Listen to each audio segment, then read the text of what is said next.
여러분 안녕하세요. 안식일 시작하는 이 저녁 주의 전을 찾으신 우리 모든 성도님들을 진심으로 환영합니다. 주의 전을 찾으신 우리 모든 성도님들과 또 방송으로 함께하고 계신 우리 모든 성도님들 위해 하나님께서 우리에게 충분히 베풀어 주시는 안식과 또 행복이 함께하기를 간절히 기원합니다. 오늘은 은혜의 보좌라는 제목으로 함께 은혜 나누기를 원합니다. 다 같이 하나님의 말씀 히브리서 4장 14절로 16절에 있는 말씀을 함께 보시겠습니다. 히브리서 4장 14절로 16절에 있는 말씀 제가 봉독해 올릴 때에 눈으로 함께 따라 읽어주시기 바랍니다. 히브리서 4장 14절부터 있는 말씀입니다. 그러므로 우리에게 큰 대제사장이 있으니 승천하신 자 곧 하나님 아들 예수시라. 우리가 믿는 도리를 굳게 잡을지어다. 우리에게 있는 대제사장은 우리 연약함을 체휼하지 아니하는 자가 아니요 모든 일에 우리와 한결같이 시험을 받은 자로되 죄는 없으시니라. 그러므로 우리가 긍휼하심을 받고 때를 따라 돕는 은혜를 얻기 위하여 은혜의 보좌 앞에 담대히 나아갈 것이니라. 아멘. 네, 우리가 지금 히브리서 공부하시는 분들이 많으실 텐데요. 이 히브리서를 볼 때 우리가 빼놓지 않아야 되는 것 중에 하나가 바로 이 제사에 관해서입니다. 이 제사 제도란 이스라엘의 역사에서 빼놓을 수 없는 아주 중요한 의식이었죠. 성경에서 가장 처음 등장하는 제사는 에덴 동산에서 쫓겨난 아담과 하와의 그 자식인 가인과 아벨의 이야기를 통해 우리에게 전해집니다. 이 가인과 아벨의 이야기를 성경은 이렇게 표현하고 있습니다.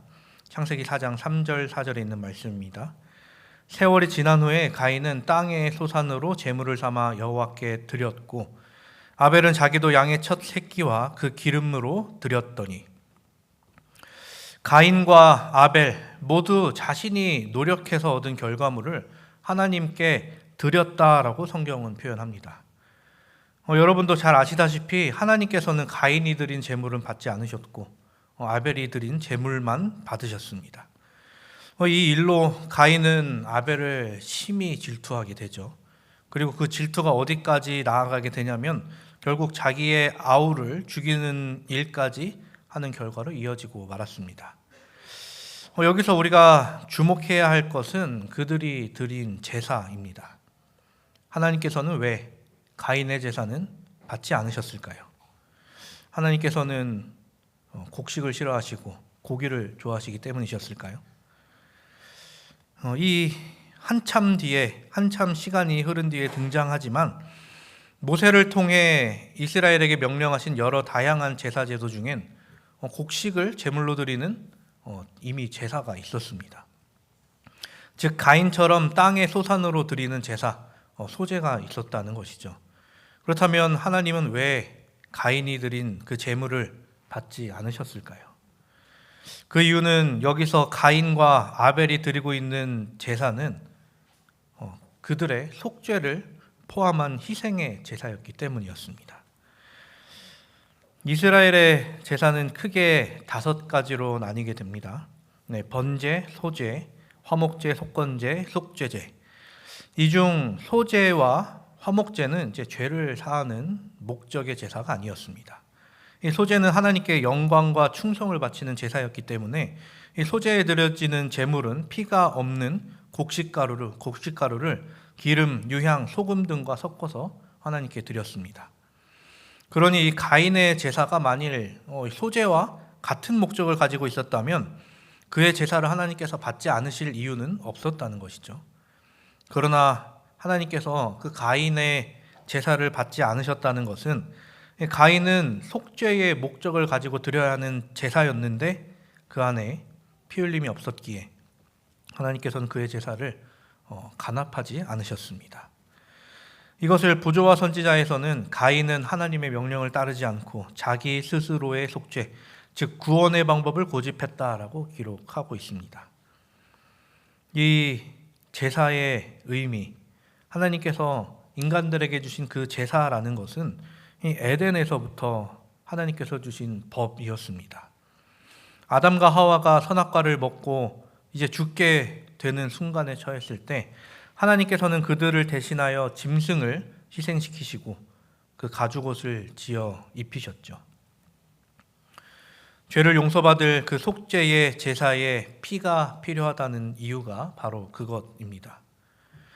죄라는 것이 우리가 한순간에 사라지는 것이 아니라 다른 생명이 나의 죄를 대신 지고 나를 위하여 죽음으로 희생되는 것이 이 속죄라는 것입니다. 그 모든 속죄 제사가 그리스도 예수께서 이 땅에 사람의 몸으로 오시고 십자가에 달려 돌아가심을 상징하는 것들이었습니다. 모든 인류의 죄를 씻길 만큼의 그리스도의 보혈은 아주 충분했습니다.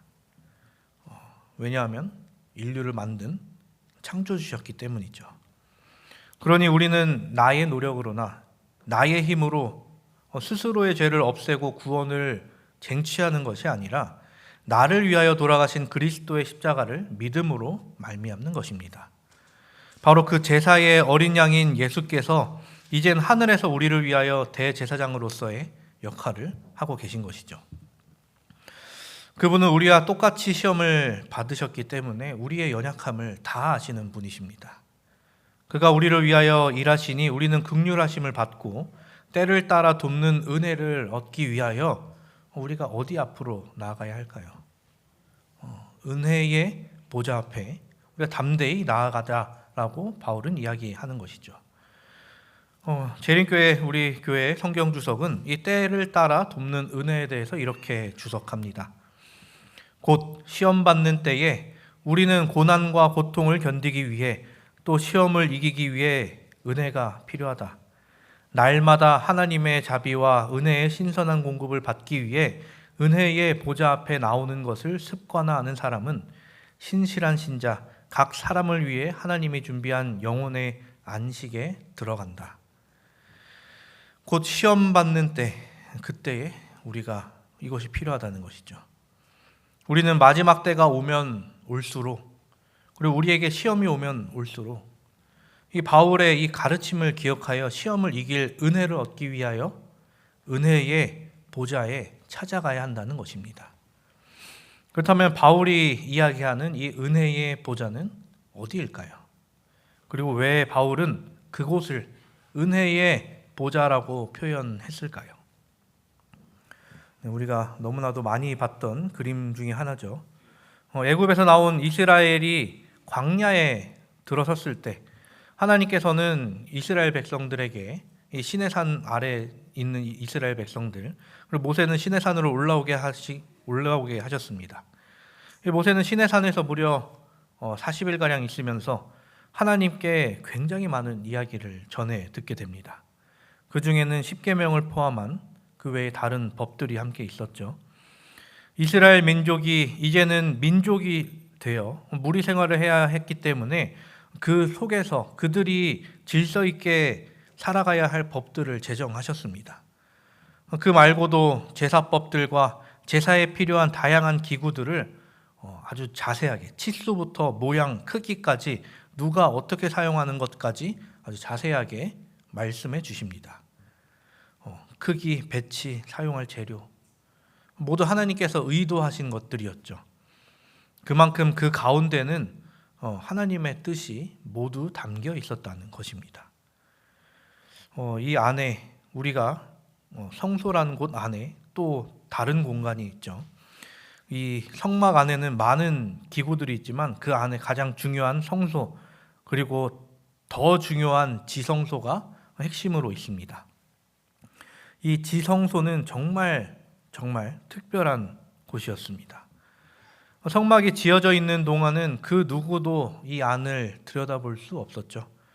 들어갈 수 있는 사람도 오직 선택받은 대제사장 말고는 없었습니다. 그렇다면 그 지성소 안에는 무엇이 있었습니까? 여기 써 있죠. 법궤 혹은 언약궤가 그 안에 있었습니다. 금으로 만든 상자 안에 십계명이 적힌 돌판이 들어 있었고 후에는 만나가 든 항아리와 가끔은 나와 있던 이 아론의 쌍난 지팡이가 그곳에 있었습니다. 이 상자를 덮는 뚜껑도 금으로 만들어졌고 뚜껑 위에는 두 천사가 만들어져서 올라가 있었습니다. 이 모양이죠. 그리고 그곳을 속죄소라고 불렀습니다. 이 속죄소는 히브리어로 이제 카포레트를 번역한 것인데 그 단어의 어원은 이제 카파르라는 이제 덮다라는 뜻을 가지고 있는 단어입니다. 이 속죄소라는 이 기구 자체가 가지고 있는 뜻이 용서라는 것이죠. 율법을 담는 궤가 하나님의 공의를 상징한다면 그 위에 속죄소는 자비를 상징하고 있습니다. 즉 공의와 자비를 상징하는 이 궤와 속죄소는 하나님의 그 완전한 품성을 우리에게 알려주고 있는 것입니다. 공의가 없는 자비는 모든 도덕적인 질서를 파괴합니다. 반면에 자비가 없는 공의는 이론상으로는 흠이 없지만 하나님과 사람 모두에게 혐오감을 나타내게 되죠. 그러니 이 둘 모두를 상징하는 이 지성소의 핵심은 하나님을 표상하는 것이라고 생각해도 무방할 것입니다. 심지어 그 위에는 하나님의 임재를 뜻하는 쉐키나의 영광이 있었습니다. 성경은 여기서 그치지 않고 그 언약궤의 가장 큰 핵심을 이렇게 이야기합니다. 출애굽기 25장 20절부터 22절에 있는 말씀입니다. 그룹들은 그 날개를 높이 펴서 그 날개로 속죄소를 덮으며 그 얼굴을 서로 대하여 속죄소를 향하게 하고 속죄소를 궤 위에 얹고 내가 내게 줄 증거판을 궤 속에 넣으라. 거기서 내가 너와 만나고 속죄소 위 곧 증거궤 위에 있는 두 그룹 사이에서 내가 이스라엘 자손을 위하여 내게 명할 모든 일을 내게 이르리라.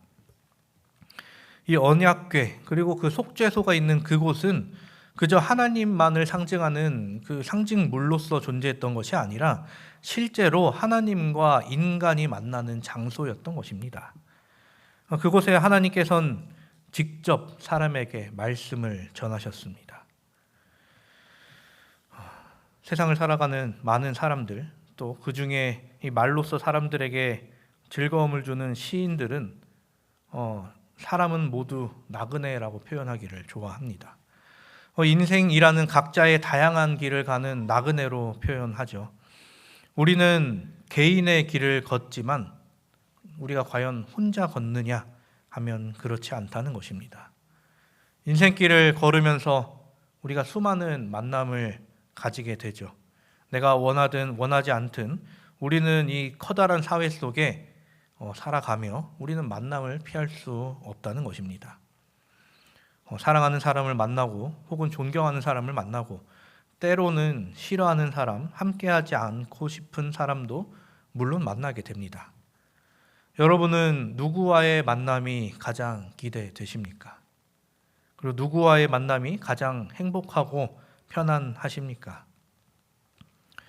우리나라뿐만이 아니라 세계에는 각 나라들이 가진 민족이 가진 명절이 있습니다. 우리나라의 명절이라고 하면 큰 명절이라고 하면 설과 추석이 되겠죠. 이 설과 추석이 대명절이 된 것에는 다양한 이유와 뜻이 있겠지만 명절의 의미가 중요하다기보다 그 명절에 우리가 좋은 이유는 가족을 만나기 때문일 것입니다. 그리고 몇 시간씩 차를 타고서라도 그곳에 가는 이유는 그곳에 사랑하는 사람이 있기 때문일 것이죠. 사랑하는 가족들과의 만남이 우리를 기쁘게 하고 그 길을 가볍게 만들어 줍니다. 하나님께서 특별히 지성소를 만들도록 하신 이유는 그곳이 바로 하나님이 인간과 만나기 위함이셨습니다. 우리가 사랑하는 사람을 만나기 위해 발걸음이 가벼워지듯이 하나님께서도 우리를 만나기 위해 발걸음을 가볍게 하면서 오시는 곳이 그 지성소라는 것이죠. 근데 우리 스스로는 하나님을 만날 수가 없습니다. 왜냐하면 우리는 죄인이기 때문이죠. 죄로 물든 우리는 거룩한 하나님 앞에서 살아 있을 수가 없습니다. 인간 중에서도 특별히 거룩하다 되는 구별된 대제사장만이 하나님을 겨우 만날 수 있었지만 그것도 사람에게는 충분한 은혜였고 하나님에게는 충분한 기쁨이었던 것입니다. 하나님께서 가장 사랑하는 존재를 만나시길 원한다는 것만큼 기쁜 일이 또 어디 있겠습니까? 우리가 어떻게든 만나려고 애를 쓰는 것이 당연한데 창조주가 피조물을 만나려고 한다는 것이 얼마나 우리에게 큰 은혜가 됩니까? 지성소가 언약궤를 은혜의 보좌로 부르는 이유가 그것입니다. 그곳이 우리가 하나님을 만나는 곳이기 때문입니다. 어쩌면 속죄, 용서, 구원, 그리고 만남, 이 모든 단어는 결국 같은 뜻일지 모르겠습니다. 우리가 우리의 죄를 용서받고 우리가 죽음에서 생명으로 구원받는 것이 곧 하나님을 만나는 것이기 때문이죠. 사랑하는 우리 성도 여러분, 하나님께서는 선지자를 통해 우리에게 이렇게 말씀하십니다. 다 이루었다는 큰 부르짖음이 그리스도의 입술에서 나왔을 때에 제사장들은 성전에서 제사를 드리고 있었다. 그때는 저녁 제사를 드릴 시간이었다. 그리스도를 표상하는 양을 잡기 위하여 끌고 왔다. 의미 깊고 아름다운 예복을 입은 제사장은 아브라함이 그의 아들을 죽이려고 하던 때와 같이 칼을 높이 들고 서 있었다. 큰 흥미를 가지고 백성들은 그 광경을 바라보고 있었다. 그러나 주께서 친히 가까이 오시자 땅은 떨며 흔들렸다. 성전 안의 휘장이 소리를 내면서 보이지 않는 손에 의하여 위에서부터 아래로 찢어져 한때 하나님의 임재로 충만했던 곳이 군중의 눈으로 볼 수 있도록 열려 제쳐졌다. 그곳에 셰키나가 거했다. 하나님께서 그곳 시온소 위에서 당신의 영광을 나타내셨던 것이다. 대제사장 외에는 아무도 이 부분과 성전의 다른 부분을 갈라놓은 이 휘장을 쳐들 수 없었다. 대제사장은 1년에 한 번씩 백성의 죄를 속하기 위하여 그곳에 들어갔다. 그러나 보라, 이 휘장이 두 조각으로 찢어진 것이다. 지상 성소의 일부인 지성소는 더 이상 거룩한 장소가 아니다. 계속해서 우리에게 이렇게 권면합니다. 모든 것이 공포와 혼란뿐이었다. 제사장은 희생제물을 주기로 했으나 칼은 그의 무기력한 손에서 떨어지고 양은 도망쳐 버렸다. 모형이 하나님의 아들의 죽음으로 원형과 마주쳤다. 큰 희생이 이루어졌다. 지성소로 가는 길은 열렸다. 새롭고 산 길이 만민을 위하여 준비되었다. 더 이상 죄 많고 슬픔에 찬 인간들은 대제사장이 나오는 것을 기다릴 필요가 없었다. 이제부터는 구주께서 모든 하늘에서 대제사장과 대언자로서 직무를 행하실 것이다. 이것은 마치 예배하는 자들에게 힘 있는 목소리로 다음과 같이 말하는 것 같았다. 이제 죄를 위한 모든 희생과 제사는 끝났다. 하나님이여 보시옵소서. 두루마리책에 나를 가리켜 기록한 것과 같이 하나님의 뜻을 행하러 왔나이다. 이는 당신의 말씀대로 하나님의 아들이 오셨다. 그분은 이제 오직 자기 피로 영원한 속죄를 이루사 단번에 성소에 들어가신다. 예수 그리스도께서 우리의 죄를 모두 지고 희생제물이 되심으로 우리는 모두가 하나님 앞에 나아갈 수 있는 기회를 얻었습니다. 하나님과의 만남을 위하여 우리는 용서하신 그의 보혈이 바로 은혜라는 것입니다. 하나님과 만나면서 우리는 성경에 등장하는 그 의인의 삶을 똑같이 살아갈 수 있게 됩니다. 모세는 호렙산에서 하나님을 만남으로 이스라엘을 이끄는 지도자가 될 수 있었죠. 요나는 하나님을 만남으로 회개하고 목숨을 걸고 니느웨에 복음을 전하러 들어갔습니다. 바울은 그리스도를 만나고 그의 삶을 따라 사는 제자가 될 수 있었습니다. 그리고 예수님을 따르던 그 제자들도 그러했죠. 심지어 예수님도 매일을 하나님과 만나며 삶을 시작하셨고 하루를 시작하셨으며 또 하루를 마치셨습니다. 사랑하는 우리 성도 여러분, 이 마지막 때가 다가오면 다가올수록 사단은 더욱 거센 힘으로 하나님의 자녀들이라 일컫는 우리를 공격할 것입니다. 거절하기 힘든 유혹으로 우리를 흔들어 댈 것입니다. 지금보다 더 개인의 신앙을 지키기 힘든 때가 올 것입니다. 혹은 교회는 문 닫게 될 것이며 우리가 하나님을 찬양하는 것을 숨어서 해야 될 수도 있을 것입니다. 그저 그리스도인이라는 이유로 핍박을 받기도 할 것입니다. 지금 우리는 그렇지 않지만 이런 일이 일어나는 곳이 지금 지구상에는 이미 존재하죠. 그러니 하나님의 자녀들이시여 주께서 계신 은혜의 보좌에 나아가시기를 간절히 바랍니다. 선지자는 우리에게 또 이렇게 권면합니다. 선지자왕 660페이지. 게으른 영혼은 유혹에 쉽게 굴복하지만 고상한 목표와 목적에 열중하는 사람의 생애에는 악이 발붙일 곳을 거의 찾지 못한다. 끊임없이 전진하는 사람의 신앙은 약화되지 아니한다. 이는 그가 사방에서 범사에 당신의 선하신 목적을 성취하신 무한하신 하나님의 사랑을 깨닫는 까닭이다. 하나님의 참된 종들은 흔들리지 않는 결심을 가지고 일한다. 그 까닭은 그들이 끊임없이 은혜의 보좌를 의지하기 때문이다. 우리 모두의 삶이 그 은혜의 보좌로 나아가 하나님을 만남으로 인해 은혜가 가득 넘쳐 흐르기를 기원합니다. 우리에게 힘이 필요할 때, 또 우리에게 평안이 필요할 때, 우리에게 참된 안식이 필요할 때, 또 우리에게 더없이 오는 그 슬픔 가운데에 있는 위로가 필요할 때 하나님께서 계시는 그 은혜의 보좌로 나아가 우리를 만나길 희망하시며 항상 그곳에 계시는, 우리를 기다리시는 그 주님의 품에 안기는 우리 모두가 되기를 간절히 바랍니다. 이를 통해 하나님의 자녀로서의 삶을 살며 또 하늘까지 나아가는 그 발걸음을 멈추지 않는 우리 모두가 되기를 바라며 말씀을 드리도록 하겠습니다.